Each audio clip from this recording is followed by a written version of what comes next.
Hey, how's it going, folks? Welcome into the HorrorBulls Film School, a scary place for scary kids. Make sure to bring your trapper keepers and some lunch money. I'm Chris, joined today by a man who should rock a blonde mullet, Mr. Ryan Hootie. Tell you what, Chris, during the quarantine, I did grow out the hair, try to do a mullet, and I look more like Toby Keith than Keith Sutherland. So, what's up? Yeah, I was hopeful. You had the potential, brother. And I'm also joined today by the head vampire, the curmudgeon I call my brother, Joey. I still believe. Yeah. I am so fucking hyped up for this movie.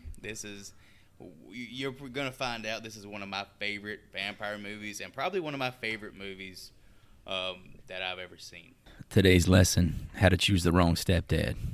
Again, keep your eyes out for these horror tropes. Carnage candy, the jump scare, killer plays possum, nudity, splitting up, and technical difficulties. Today we play judge, jury, and executioner to 1987's The Lost Boys. Heavy spoilers ahead.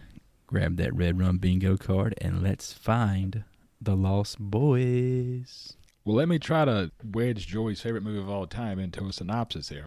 Looking to fix her financial woes, a recent divorcee named Lucy packs up her two teenage sons, Mike and Sam, to move in with her father in Santa Carla, California. Once there, Sam hears rumors about a vampire infestation taking over the town. He doesn't believe the stories until Mike meets a beautiful girl at the local amusement park. After meeting her and her friends, Mike begins to exhibit all the classic signs of vampirism. Fearing for his own safety, Sam recruits two young vampire hunters to help him find the leader of the vampires and destroy him before it's too late. So I got a note here. This movie came out July 1987. Now me and my lovely brother here are 16 months apart.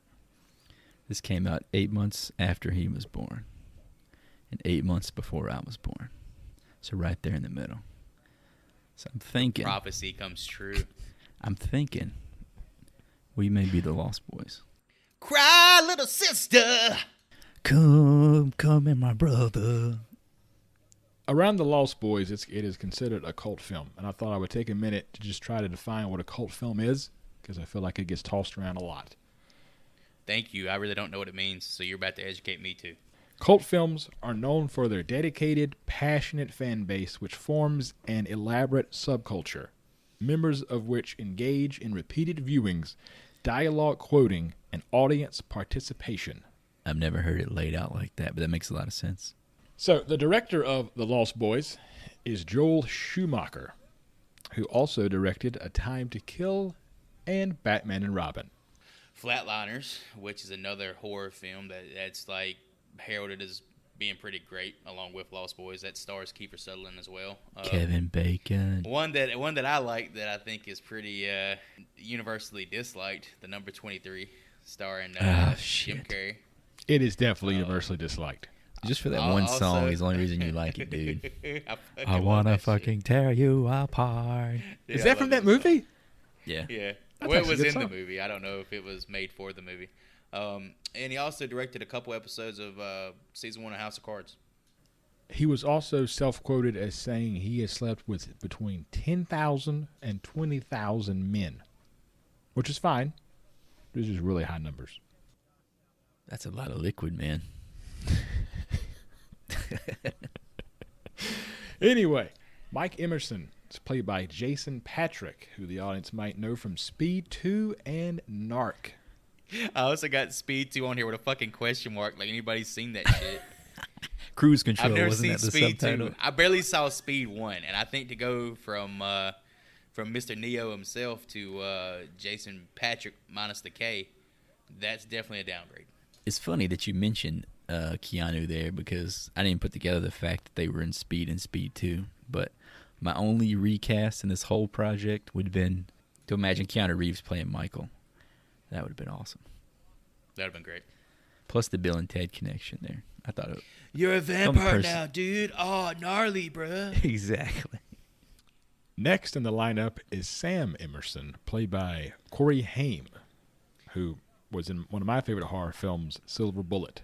Silver Bullet. I got it! Exclamation pointed twice. So Gary fucking Busey, the Gary. legend. I hope so much that we get to do Silver Bullet on here. I hope I I have love that teeth movie. I like him remember when I get it older. making me terrified as a kid. Like a lot of horror movies, you watch them and they're just, oh, this is a little bit scary. Silver Bullet like had me terrified to have my feet out from under the blanket when I went to sleep.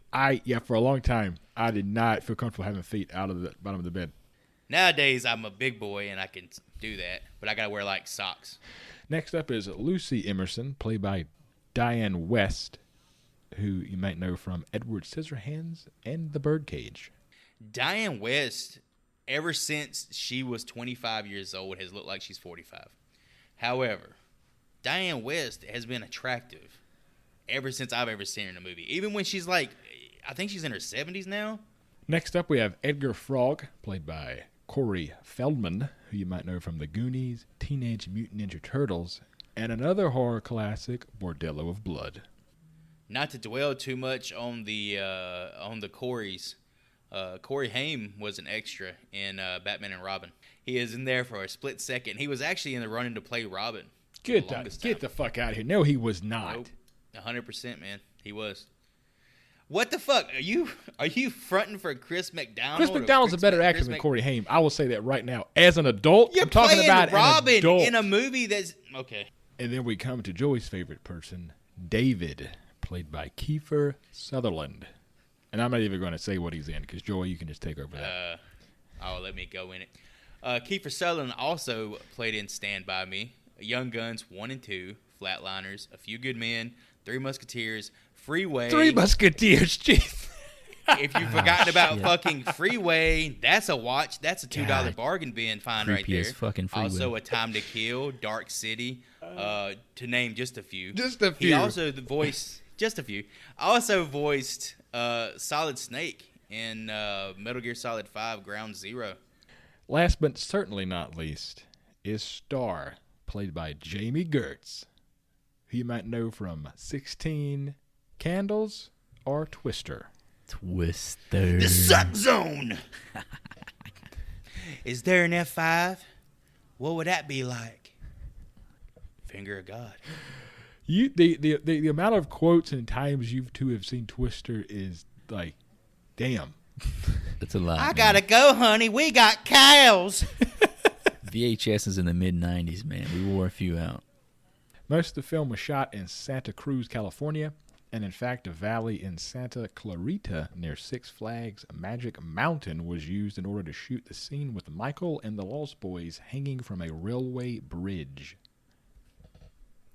I think watching this movie, you'll see that Santa Carla, which is the name of the fictional places, it's clearly a fictionalization of Santa Cruz, which actually was nicknamed the murder capital of the world in the 70s. In the early 70s, it housed mass murderer John Frazier and serial killers Herbert Mullen and Ed Kemper.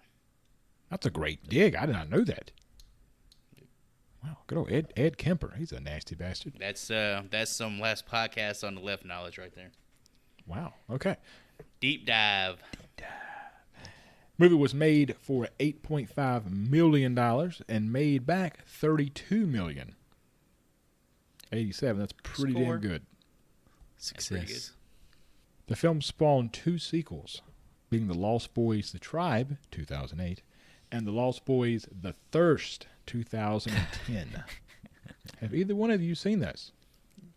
I would not hold it against anyone if they just skipped those movies outright. The film is often credited with bringing a more youthful appeal to the vampire genre by making the vampires themselves sexy and young. The film opens with a sweeping shot over the Pacific Ocean onto the boardwalk of Santa Carla, California. Here we are introduced to David and his gang on a carousel within the Boardwalk Carnival. The theme song to the film plays in the beginning credits, titled Cry Little Sister by Gerard McMahon. How many times does it play in this movie? I counted like at least 4 times. Three, 4 times. Like it's such a sensual song. I gotta say, it's a really good song. It's totally 80s. Would you say, in your opinion, I know we're kind of getting off track and a little bit early in this, is the movie better than the song or vice versa? I think the song's better than the movie, hands down for me. Okay. They go hand in hand, bro. Prepare to be stabbed. The fact that I've listened to the soundtrack more times than I've watched the movie says something for me. Was you working out to this fucking song? Just Every time you hit a high note, you do a hip thrust. Little sister. You're on the bench press, and every time it goes up, you fucking do a hip thrust. I am your brother. Come to your brother. Yeah, having not seen the sequels, I'm assuming they reused this a few times. Is that right? I would hope to God. I haven't seen them either. Joey? How the fuck would I know? I ain't seen that shit. The hell? I thought you was a real fan. I could see them taking it and allowing what's his name, Pitbull. Marilyn Probably Manson? did like a remix. Pitbull probably did a rap remix of it and used it in the thirst. Cry, little sister. Cry, little sister, yeah. Little You Nina. gotta love one another, yeah. Mr. fucking 305, baby. A large security officer kicks the gang out of the carnival and soon meets his doom by a creature flying from the sky. And in this scene, when the security guard is pulled into the sky, he pulls the door off of the car with him. It lets you know how powerful of vampires we're dealing with. No, the vampires don't. The dude rips his own fucking door off. Oh, he does. Yeah. This guy's strong as shit. Well, you see earlier in that scene, he's Billy clubbing Kiefer Sutherland in the throat because they're walking on a carousel. Is that a common thing for people just to walk around a carousel? Because I thought it was a whole sit down and play on a horse. I guess they were trying to show them as rebels because they're walking around while everybody else is sitting down. Nothing more gangsta than a fucking carousel. Let's tell you what. Also, 3/4 of this vampire crew, they look like Motley Crue members. Yeah. Then you got the fourth one who turns out to be Alex Winter, a.k.a. the guy from Bill and Ted who isn't Neo. This rat-faced, Jerry curl-headed bastard walking around with these guys is a crime. These guys could pass as models. He does not fit. So the film cuts to Lucy and her two sons, Michael and Sam, driving to live with their grandfather after Lucy left their father behind in Phoenix, Arizona. More shitty dads. Yeah, more shitty dads. 50%. Common 50% theme. you're getting divorced. Keep that in mind. Stay single. I made just a note that this movie makes California look amazing.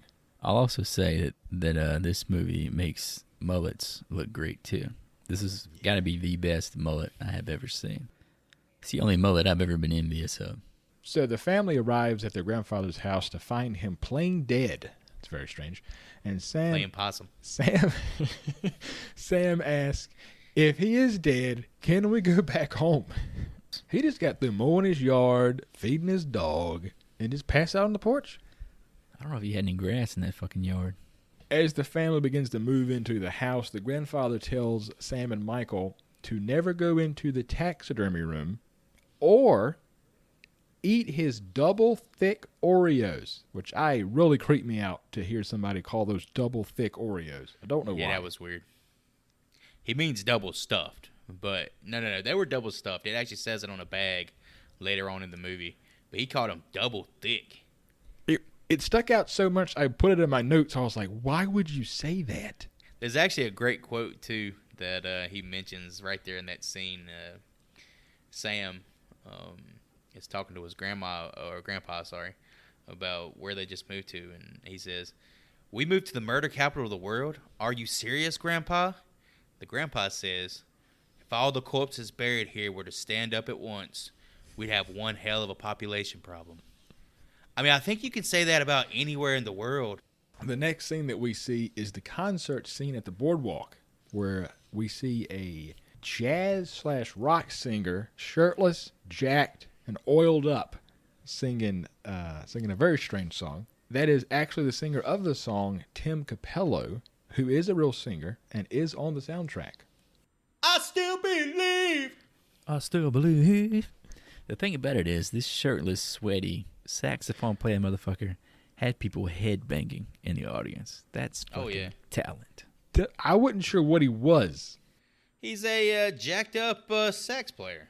Yeah, so is it jazz? Is it rock? Is it like, what was he trying to do? I think it's like a fusion of the two, man. The guy's he's a what's it called? Trailblazer.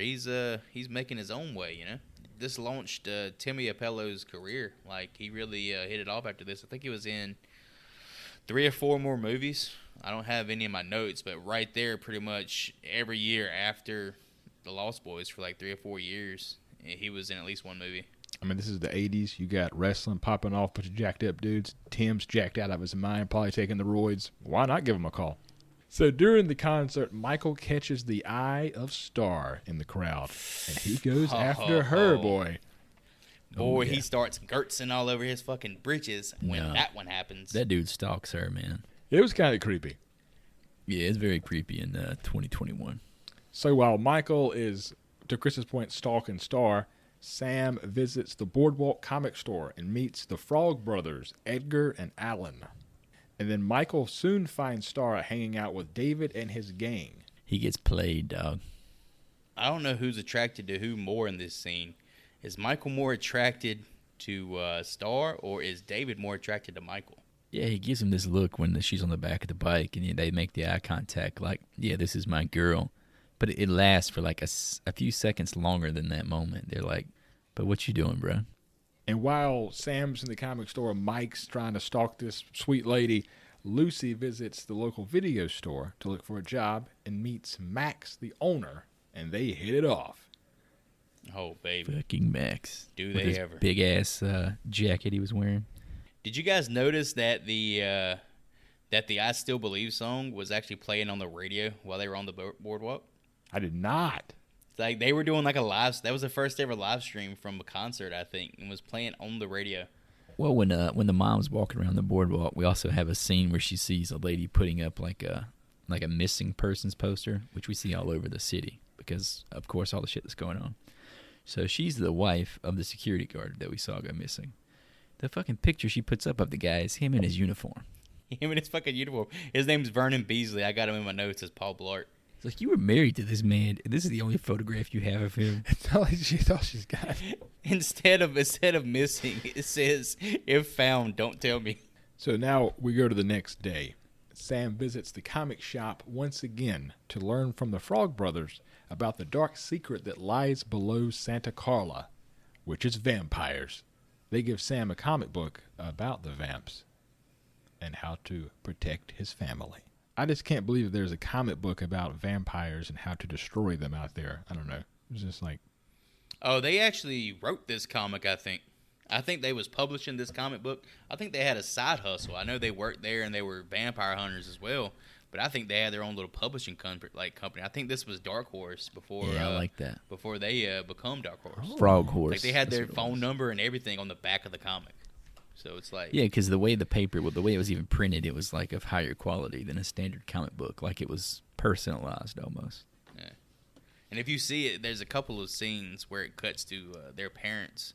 Their parents are like both wearing shades, not moving at all, slumped up next to a television. I think we got a Weekend at Bernie's situation. Like, these parents are dead. And they're like just getting their Social Security checks and such. So I think there's a deeper dive that we should do into the Frog Brothers at some point. Like a side story, like a side cut. Yeah, it's like maybe they made a sequel or two about them. So as Sam is at the comic book store, Michael meets up with Star and David's gang again. But this time, he interacts with them by driving motorcycles on the beach. This scene was fucking great, dude. That music playing, it was so cheesy. Star is smoking hot while the song Say Love Tonight plays. Damn, dude. That was bliss right there, Lost dude. in the shadow.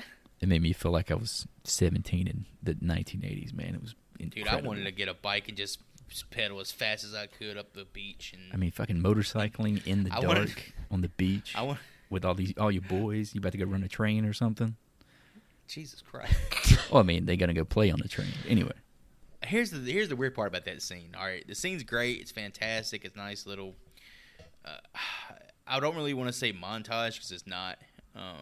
It's on the edge. But it cuts from being them driving on a beach coast, obviously, into a wooded area like a forest, and then onto a cliff face. I don't know if there's any geographical location on Earth like that.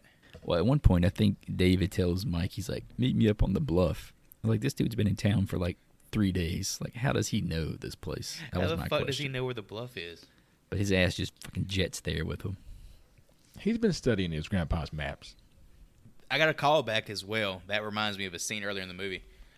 On the boardwalk, there's a montage that plays, like, you know, going on and shows you all the going zones of the boardwalk while the People Are Strange song is playing in the background. In the last episode that we recorded, I was talking about how we'll probably never see another horror movie with a montage. This is the third straight horror movie we recorded that actually has a montage. I think that might have been an inaccurate comment. Strange. It might be a Strange trope. to me. It might be a trope. It may be a trope because it's hell. That's happened more than us seeing titties. I ain't seen the first titty, and we've done 3. Seen more man V than I have titty. So. Nothing wrong with that. Thank you, Ryan Reynolds. David and the gang take Michael to their lair, which turns out to be an almost century-old hotel destroyed by a fault line shift. And with this lair, where do they shower? How do they smell? They gotta smell like just sweaty ass and balls. This place is one jar of There's a coffee. scene later in the movie where the vampire hunters, spoiler alert, talk about how it stinks in their lair, like in their actual sleeping It quarters. has to. They say it stinks. But Michael doesn't pick up on this when he first gets there. Michael, all he smells is Star's Pootie Tang. fragrance. This is all the he's worried perfect about. example of what happens when a man, or I'm not even say a man, when a boy gets his eyes set on something. A boy, I know they portray him like he's 17 in this movie. This man's 35 He's a grown-ass walking around in man. this movie. I agree, but I'm in the world here, man. I suspended. This man disbelief just took long out ago. a loan against his 401k, and he's fucking himself up. I'm in a world where mullets are cool, man. This is a whole nother world to me. This guy's totally 17. While we're visiting the lair of the creatures of the night, we're introduced to Letty. I think his name is Laddie. Laddie. Yeah. I feel like this might be the oldest member of the vampire crew. He's dressed like he fought the Confederates in the Civil War. The little general is what I refer to him for the rest of this review. But this guy is styling and profiling. And that's Star's son, right? I think it's No. her brother. No. You don't think it's her brother? Going back to your time period comment there, he appears on a milk carton later in the movie as a missing child. So you have to have been missing in the last few years. Unless they have pictures from the Civil War. We cut to Sam being gifted a stuffed beaver while he reads his vamp comic from the Frog Brothers. So Michael joins David's gang for Chinese food, only to be mind-tricked into thinking that he is eating maggots. He then is peer pressured into drinking a red liquid from a badass wine bottle. All right, I got a weird admission as well involving this scene. I'm telling you, this movie kind of helped shape my childhood and who I've become as a young man. That says a lot, Joey. I had never ate Chinese food until I was like 25 years old because of this whole scene. The whole maggots is rice and the worms is noodles. Like I turned a blind eye. Like it would just always gross me out thinking about it. Now I can't get enough lo mein. I mean, I've got so much lo mein in me. I mean, I could go over there and probably get a cities and shit pretty quick. I thought it was funny because they were like, of course, the food they were like using the food the way it looked to like play mind tricks on him, right? Because he sends Marco to go get food, and he comes back with Chinese food, which happens to maybe resemble some kind of weird animals or whatever. So what if he went and got like hot dogs or something instead? How's that dick taste, Michael? That's it dictates. So why? What? And he looks up and it's fucking Marco sitting there with his dick in a hot dog bun. Why did? I want to see that. Snack on this one, dude. It's fucking tubular. Why did they go get Chinese to begin with? They're vampires. They don't eat Chinese food. There's also a part earlier in the movie before they head down to the lair. Michael is trying to fit in and trying to, transition into being accepted. So he goes and buys a leather jacket at the boardwalk, and it's going to have his ears pierced. And Star comes along and says, it's a ripoff. I'll do it for you. And then begins the greatest romance of our generation. However, I'm surprised with it being Joel Schumacher as the director that Michael's not trying to get his nipples pierced instead of his ear, because Joel Schumacher has a weird fetish with big hard nipples, going all the way back to Batman and Robin, with the bat suit having the large erect nipples. George Clooney, George Clooney's nipples could probably cut diamonds. Yeah, so we mentioned him picking up the mysterious red bottle, taking it to the head.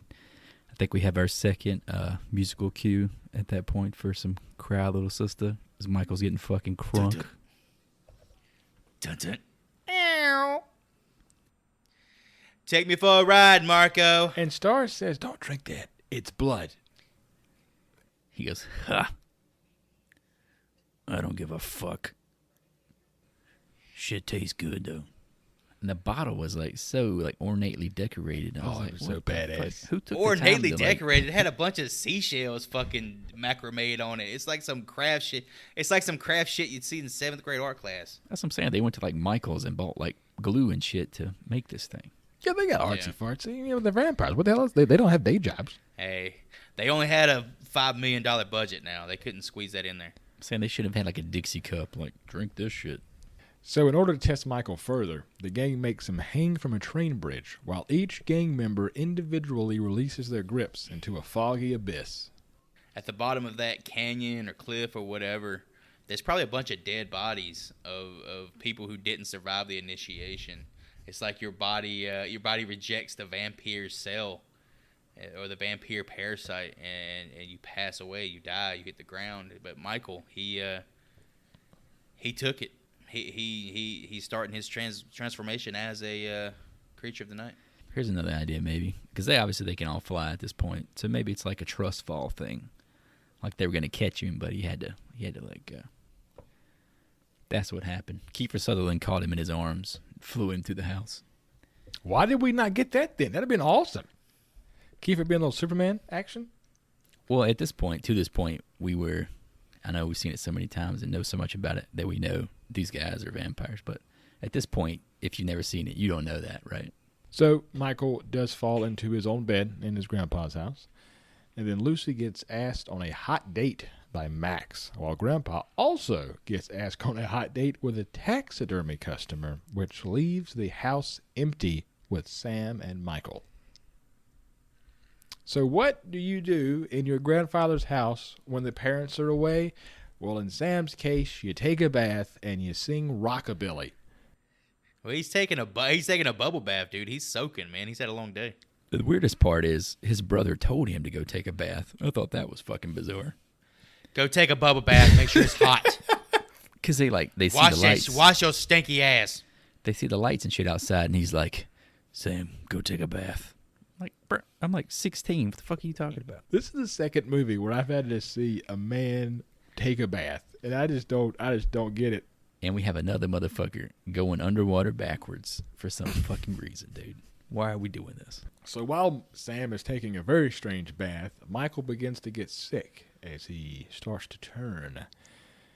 He forces himself inside the bathroom, and Sam's dog attacks Michael.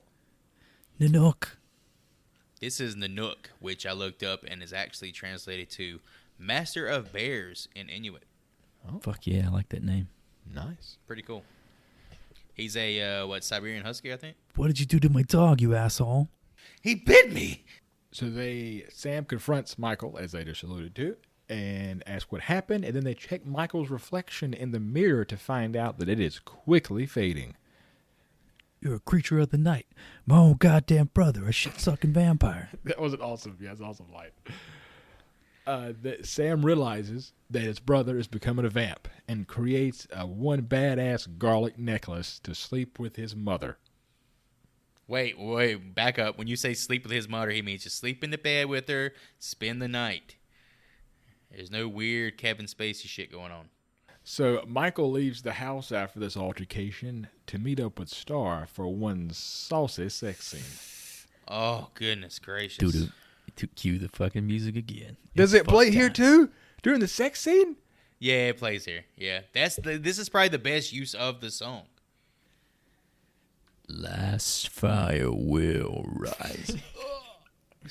She's all like, Michael, you can't drink milk or eat food anymore. The only thing you can eat is pussy. Oh, shit. And he does it. And then it goes. So Black House will walk. And then he gets to put it in. Blind boys don't cry. Then Letty's over there talking about, that's how I used to do it back in my day, son. That was another great. Where the fuck was Letty at during that scene? He was in the cave somewhere. Where's Letty? He's watching. he was cleaning his musket, Chris. Okay. The dude is 426 years old. He's still appearing on milk cartons. He's seen it all. Michael comes back home after the sex scene with Star and meets Grandpa, who tells him, "Looks like I wasn't the only one who got lucky last night." Smelling a fucking Windex. He uses Windex earlier in this scene as aftershave. Lucy invites Max to dinner at Grandpa's house. Sam and the Frog Brothers crash it with the sole intention of proving that Max is the vampire leader.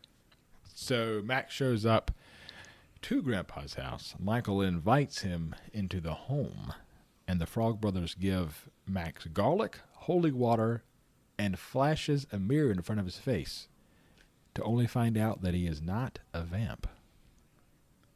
So, as anyone would do, Max leaves the house and all of the weird people who were just there with the Frog Brothers and Sam and the Sweet Mother. And while this is happening, Michael once again meets up with David and his gang in hopes of meeting Star once again, especially after the saucy sex scene. He wants to hear Cry Little Sister one more time. Hey, can Laddie put that the record back on? Yeah. They make him go with them to the beach in order to meet Star, while they watch a party take place on the beach, which looks like to be like a bonfire type shindig. And through this, the gang reveals that they are in fact vampires and attack the beachgoers. A feeding frenzy follows that leaves Michael in a tough spot. All to the croning of Steven Tyler's Walk This Way. The Aerosmith classic. Dude, that is such a fucking great scene. The movie's in cruise control up until that point, and it just kicks it into overdrive. I really enjoyed how Keither just popped out of the darkness with the vampire face. And then after the fact, when they're leaving they're coming back like over the ridge, and Michael's like laying down, like no. Kiefer has some like awesome fucking dialogue. He's like, "Now you know what we are, and now you know what you are. You'll never grow old, and you'll never die, but you must feed." That is a great line. Fucking excellent, man. He delivers it so well. Obviously, the best actor in the movie. I was going to ask you, what do you guys think about the actual appearance of the vampires here?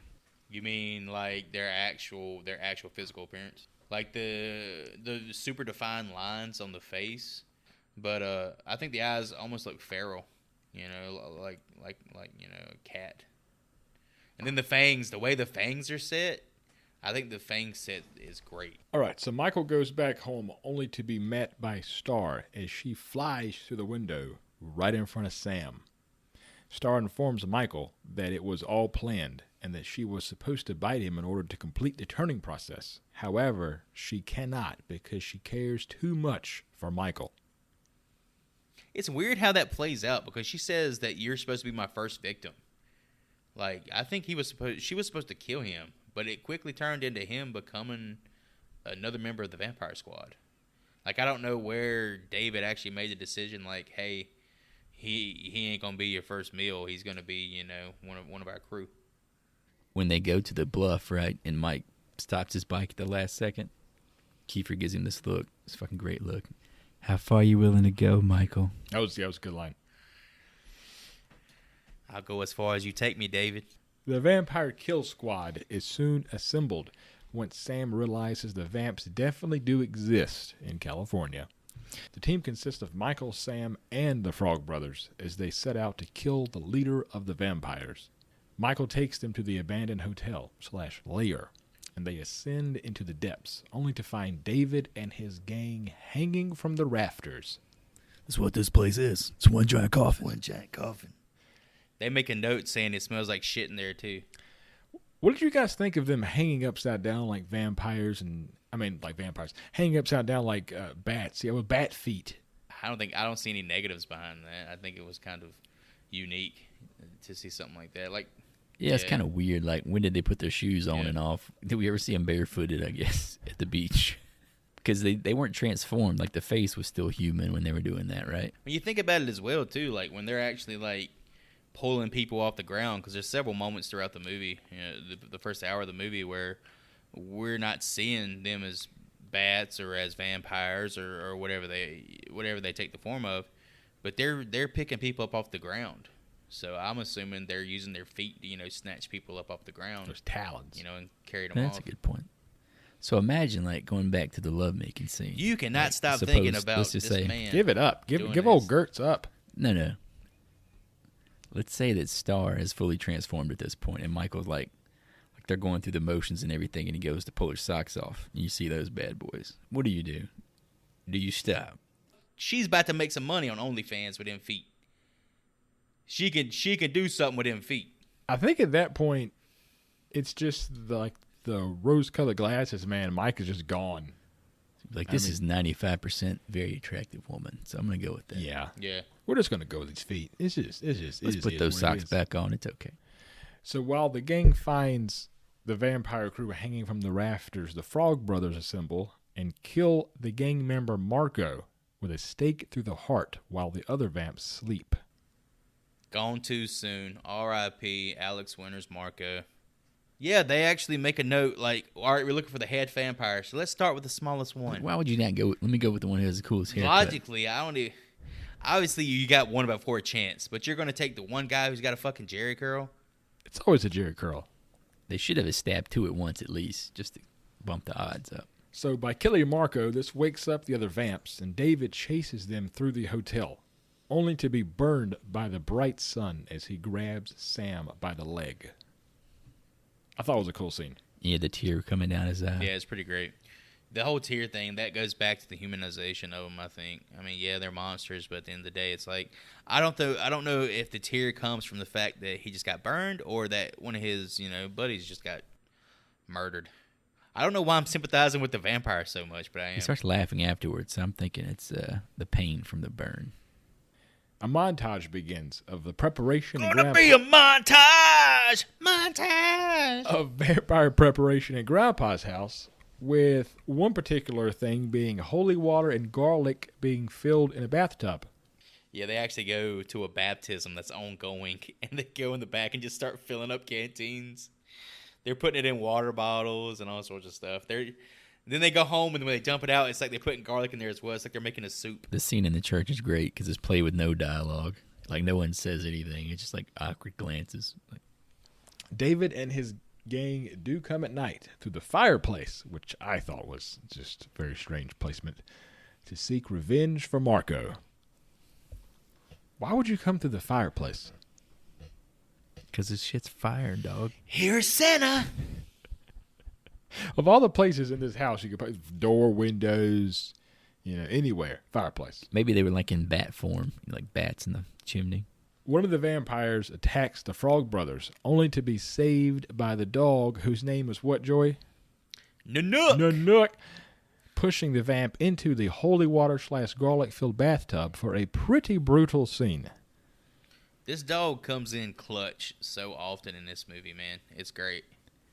I'm going to ring the trope bell here.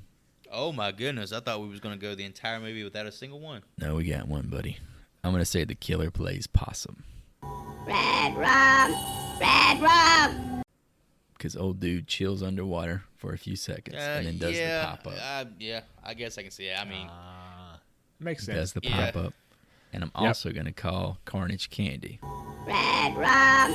Red rum! Because the blood, Because all of the that? blood that comes out in the kitchen, it's insane.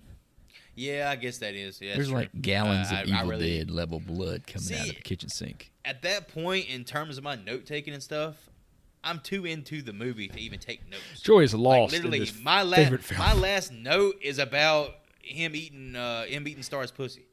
Like, literally, after that, it's like a damn big 45-minute block of me just watching the movie because I enjoy it so much. Yeah, I'm telling you, right after that scene where they're dancing around the bonfire and they get attacked, or they attack the people, it's like, all right, I'm in this movie. I can't stop watching. They also split up at this point. The Frog Brothers go upstairs. and the rest of them stay downstairs. Red rum. Red rum. That is true. Wow, this one little scene got 3 tropes. Splitting up. So we got Carnage Candy, we got Possum, Back to back. and we got Splitting Up. We got the splitting up. That's all the ones I could find. So Pretty good bingo card for the last act here. That's 3 more than I was able to come up with. Which, I mean, to be honest, like I said, I was just too into the movie. Good job by you. So Sam is attacked by a separate vampire and shows off some serious bow and arrow skills that makes the vamp get electrocuted by the stereo. For probably the most famous line of the movie, which Sam says, "Death by stereo." Actually, for me, one of the more famous lines is right before that when he took the first arrow shot and he misses and he says, "You miss, sucker." Could somebody explain to me how... Why this movie's so good? I've been doing that the whole time. We get it. How in 80s, 90s, people just picked up bows and arrows and were just great at it. Is that a thing? Was that a thing? Did you two have bow and arrow practice? There's something so much more elegant about a bow too, as opposed to just using a gun. if he picked up a pistol, that'd have been weird. It would have felt like a different movie. What if he picked up like a grenade? What if Laddie had some old what if grenades. the little general had a fucking bayonet or something like that? He could just stab him with. Still uses the you missed sucker. Basketball. He like takes out the damn bathroom with the grenade. Oh shit! Garlic grenade, dude. It's holy water. He'd ordered a pizza with extra garlic and just like threw it in his face. And the water guns with the holy water. That was pretty clever. I like that idea. That was kind of unique. So after the death by stereo line, we get David goes after Michael for the showdown fight, while at the same time, Letty becomes a vampire upstairs. This little fucker is sitting under the bed and comes popping up like fucking Goku when he transforms into a damn vampire, dude. So I have a plot hole here, and it drives me nuts. Earlier, Star and Letty leave the lair in the car in broad daylight, and nothing happens to them. They're half vampires, right? Well, She's Letty still sure did half. snap awful quick. So we're saying he had his first kill. Laddie had to, yeah, he was a vampire. We're thinking he's. I don't think he's had his first kill. Did you see that little motherfucker jump out of that bed? He definitely Well, turned. right here in the same scene or same sequence, we see Michael turn too. He hasn't killed I anyone. think all of the logic just goes out in this final act. Has Michael killed anyone I- at this point? No. Maybe he inadvertently helped kill the dark-haired guy. Yeah, but I think killing. You mean as like a vampire, feeding? you have to feed. Yeah, not really killing Feed. in the sense of killing someone, but you have to feed. You must feed. You have to satiate that hunger, that thirst. Ooh, don't you talk about that thirst. That's a third film now. Oh, it's coming. That is another great. No, I'm talking about thirst. Y'all heard about thirst? The Asian, I think it's Korean. It's really fucking good. So Michael goes full vamp without being bitten, which is in my notes, and fights David for a last standoff. More great fucking dialogue here. My blood is in your veins. So is mine. So is mine. So he drank David's blood. We learned that officially at this point. So David finds death by taxidermy as Michael throws him onto what appears to be caribou horns. I think it was like antelope or something. I mean, Antelope's it's probably just the better. antlers.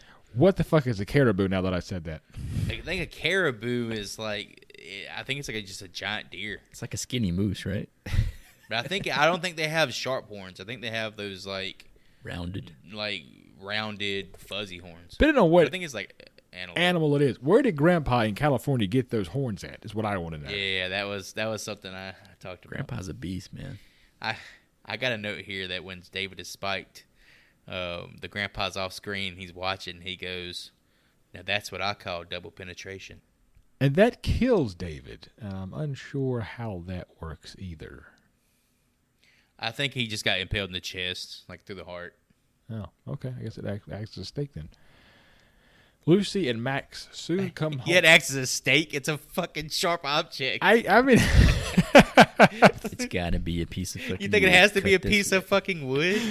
I'm just going by the things laid out by the Frog. I believe in the Frog Brothers. Okay, they have a script they stick to. By God, I'm sticking to it.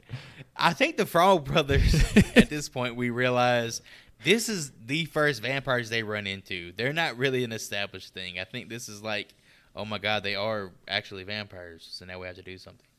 I took them as like the Joel Osteen of vampire hunting. They just talk a lot about it and don't know what the fuck they're talking about. So Lucy and Max soon come home after their date to find the house is totally destroyed. During this, Max sees the dead body of David and then soon reveals himself as the true leader of the vampires. Cry, little sister! Does it play again here? No, I didn't play again. I wish it did. Yeah, it plays right there. God almighty. I think when he's dying, it's thou shalt not kill. Max reveals the plan that he had set forth for everyone, and the Frog Brothers tell him that they tried everything. However, Michael invited him into the home. We rendered your powers useless. Which is interesting to Joey's point about the mirror, because that is very strange. Yeah. Maybe, well, let's say, since he has power over them at that point, he can create illusions like they've created illusions with the maggots and worms. So maybe he creates an illusion of his reflection. I don't know. He's a head vampire. He do what the fuck he wants. Yeah, the guy knows what He's Dracula. That's right. So Max almost bites Lucy until Grandpa crashes through the house and sends a stake through Max, which sends him into the fireplace for one very large explosion. So much soot and dust. When's the last time this old bastard cleaned out the fucking chimney? He's trying to keep the vampires out. And were these stakes like a rocket? No. It's a callback to earlier in the movie. It shows him putting up posts for his fence, and he's got them in the back of his truck. But why did he explode? I mean, just He's vampires. head vampire, sometimes, man. I guess. I don't know. Okay, all right. Sorry, I have too many Maybe he questions. landed on a fucking grenade in there. I like when right before Grandpa kicks in, you have Michael like trying to step to. I didn't invite you this time, Max. And for the last line of the film of The Lost Boys, Grandpa says, "One thing I always hated about Santa Carla was all the damn vampires." People are strange when you're a stranger. Faces look ugly when you're alone. Women It's seem fucking wicked great. when Jesus, you're that movie unwanted. is so good, man. There's actually here's another little informational tidbit. There was actually supposed to be one of the first after credit scenes played in this movie that was cut out due to budget constraints. Apparently, there was supposed to be a cut to the vampire lair that shows a mural of Max 100 years earlier meeting another group of kids and turning another group of kids into his vampire children. So That's where Letty was but formed. it was cut out due to budget restraints. Credit to my good friend Raul for that. He helped me with that information. So Does that mean that if that other group of boys were still out there, that they got turned back into humans in this instant? Yeah, I guess that would be how it would play out. That should be the sequel. It's probably the reason it took so long for the sequels to manifest themselves. From this film, fellas, what piece of memorabilia would you want to take home? For me here, the easy answer would be the saxophone. The easy answer is a saxophone. The easy answer for me is the saxophone that Timmy Apello is playing earlier in the movie. Now, are you saying with the saxophone that you get his body with it? No. I just want I want the saxophone and a cup of his sweat. Okay. But however, that is not my decision. I'm saying that's the easy choice here. I'm gonna go in another direction. That's another easy choice too. There is so much fucking taxidermy in this movie to choose from. It's like a Toys R Us, but for like dead animals. What I want is the stuffed owl that we see a little bit earlier in the movie, and I would use it in the exact same way that Grandpa does. Pretty much anybody and everybody that goes to my place would be absolutely terrorized. Good luck taking a shit at my place. Yeah, that's unique. For me, I'm gonna go. I'm gonna get something to go with my boss man's black shirt from Feast. I'm gonna go with David's black trench coat. And for me, I am going to go with the Blood Chalice. I really enjoyed it. I really enjoyed that Hobby Lobby looking damn creation. That looks like some shit you'd find at a fucking yard sale. With or without the seed in there. I'm going to put that in the Amityville Horror House with the boss man's clothes and the wine bottle now. So it's coming together. I like how you're building a wardrobe and you're building like a house to sit all your shit. I got a random assortment of shit. And what does that say Something about I would you, probably Joey? throw out after a year or two. Sounds like I'm a hoarder. For my favorite part of the show, the Rotten Tomatoes fan reviews. Dun, dun, dun, dun. And let me first give just a beginning to this. If I have to hear about Twilight one more time in this movie, this was probably the worst research I've done on a fan review. People, we get it. This is better than Twilight. And that's all I'm going to say. Yes. So, Stephen M. says, I thought this movie was the coolest ever made when it came out. But then again, I was 11. 1 star. What? One That seems star. super Come harsh, on, dude. bro. You Take thought it it was up the with best Steven. thing you'd seen when you were 11, and now I'll you fucking hate it. kill Steven. What's his address? We're gonna reverse geo-validate his address. I'll fucking take my owl to his house. He won't never sleep again. If it helps, he's the worst one on my list. So, next up is Corbin. Corbin R. He says, Corbin Dallas. one of, if not the best vampire movies ever made. 3 stars. So, I'm not sure what that means. Well, Shit. what the fuck is that, dude? Vampire movies must suck in his opinion. What did he give Island of the Damned? 5 stars? What a piece of shit. Loved it. Yeah, it's one of the best ones I've ever seen. 3 stars. John F. says, these bad boys can bite me anytime. Meow. My man. Meow, baby. 3 stars. That's actually my review. I put that on there. I like the meow baby part. And last but certainly not least is Star B, which I hope she named herself after this movie. She says, well, no matter what the haters say, this movie is epic. It's fun and full of sexy vampires. 5 stars. Yeah, we finally got somebody who knows what's up. Sexy vampires. That's right. So with that, fellas, this is The Lost Boys. Cry Little Sister. What did you guys think of this film? I'll go first because my analysis is going to be the most uninspired and biased. Out of the 3 movies reviewed so far, this is the only one where I don't feel like I could be critical. I grew up with this movie. It was shown to me quite often at an early age. Thank you, Mom. And the image of David in the trees transforming into a vampire is like seared in my brain. When I think vampire, that's the image I think of. Thumbs up all the way. On to the next one. Hopefully you guys have something more to add to the conversation because I'm just so partial to the film. Let's get some analysis from someone that isn't slurping this movie like me. Counting on you, Hootie. Be the yin to my yang. Well, I did not watch this movie in my youth, which appears to be the best time to enjoy this cult classic. I still had one hell of a ride, and I'm sorry, but I'm not going to hate this film, Joy. If you want a classic 80s movie with a kick-ass soundtrack, which is the best part of the movie, this movie will deliver at every turn. With that being said, I thought the movie was pretty good and deserves the first thumbs up that I have given a film on this show. Even beyond the thumbs up, I can honestly say that I would rewatch this movie, which in my opinion is a higher praise.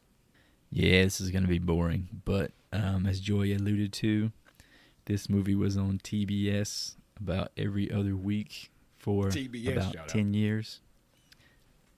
So if I honestly had to guess, I would say I've probably seen this thing close to 50 times. No joke. It's hard for me to look at this with any kind of critical eye because I've seen it so many times. So it's hard to take any kind of freshness out of it, but I think it still works. It's a lot of fun. It's great. I think I appreciate Kiefer Sutherland now as an adult more than I probably did as a kid.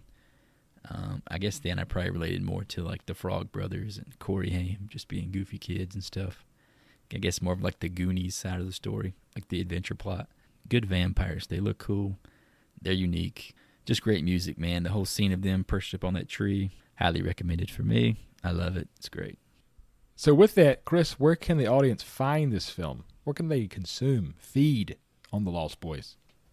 It is available to stream on HBO Max if you have that service. We're not getting paid for that plug, but if you do, it is readily available there. And I think, Hootie, you said you saw it on Tubi, right? Yes. Free streaming services. Free streaming services, Tubi. You do have to watch a lot of commercials, but it is free. Well, that would actually probably be even more nostalgic for me since, like I said, I saw this thing on TBS at least the first 30 times I watched it. So, all right, since we're done talking over what we thought, we're going to recap what our scores were before we reveal the actual Rotten Tomato audience score for The Lost Boys. I myself guessed an 80%. Ryan Hootie went with 74%. And Joseph, for some reason, guessed a 65%. I was playing it safe. I thought everybody was going to be like greatest vampire movie, but 3 stars. So I was going on less. Personally, for me, it's the upward 80s, maybe even eking into the 90s. The Lost Boys is sitting at an 85% approval score. Wow. Good Lord. 100% justified. And I just missed again. Damn it. Congo better be higher, Joy, than that. Congo, upper echelon. You better hope I never win this Rotten Tomatoes guess-a-thon we're doing, because we're going to be visiting the diamond shafts. I promise you. Well, with none of us coming within 3 percentage points, it looks like we were going to the random wheel again to determine what is next on our watch list.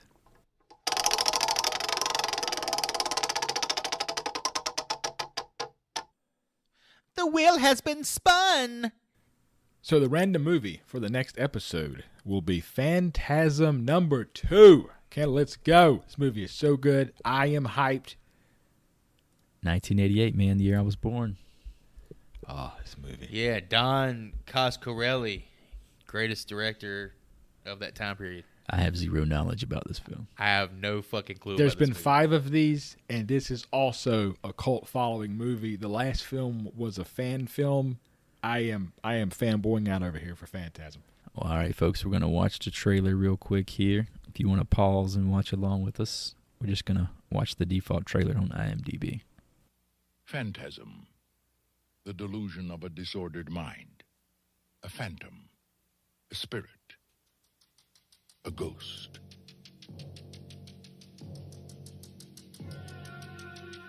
For 10 years, the secret of Perigord Cemetery has remained a mystery. Look at that ball. Look at that ball. Oh, it's so cool. What the fuck is that? Is that the guy from Point Break? What the fuck did we just watch? Let's go. Let's fucking go. You don't even know, Joy. I don't know. I don't know, and I'm about to find out. I don't know if I want to find out. This year, the ball is back. All right, so we got the trailer in the books. So let's guess the Rotten Tomato audience fan score, fellas. I'll go ahead and take my first shot at this one. Based on that trailer, I do not have any idea what the fuck is happening. I'm going to go low on this one. I'm going to say like a 45. Me personally, I'm going to say 55. Oh, my God. We're just going up the ladder here. All right, well. If you go anything above like a 50, I think you're fucking bananas. I'm going 64. All right, and as always, we encourage you folks to watch along with us. So we'll do you a favor here. Do a quick Google for Phantasm 2. Looks like it is available for free on Peacock. I think that's the NBC app. And Tubi is also has it for free. Tubi's coming through, man. Audience, download Tubi. You can also find this movie in a shit bin at a Goodwill near you. Just make sure you go to the very bottom because it's so fucking old. Rent from YouTube, Amazon, Apple TV, all that good stuff. But for free, look for Peacock and Tubi. Alrighty, folks, thanks for listening. You can find us on Spotify, Apple Podcasts, and most anywhere you get your podcasts. Also, check out our Instagram and Twitter. Links to those can be found on the website. That's right. We have a .com, horriblefilmschool.com. You can also reach us via email, horriblefilmschool@gmail.com. So do the subscribe, follow, review things to spread the love. Tell your friends, tell your grandma, because that's the audience we're truly after. Gilfs, that is. And I'm going to use this sign off to offer my support too for the 3rd episode in a row. Single moms with kids that don't listen worth a shit. Super excited for the website, Chris. Can't wait for people to check it out. Again, tell at least one person you know about the show. Doesn't have to be a lot. Just one person to help the show out, spread the campaign, and just learn how to sing "Cry Little Sister." And I think you might get some of that Jamie Gertz. I'm out. Just want to thank everybody for all the love and support. We really appreciate it. We're really having a good time doing this. I know I am, especially. To talk about horror movies the way we are, it's been quite the journey, and I hope this journey continues for quite a while. They always say it's about the journey and not the destination, right? Whatever platform you're using, please just try and show your support any way you can. This is me signing off. Good night.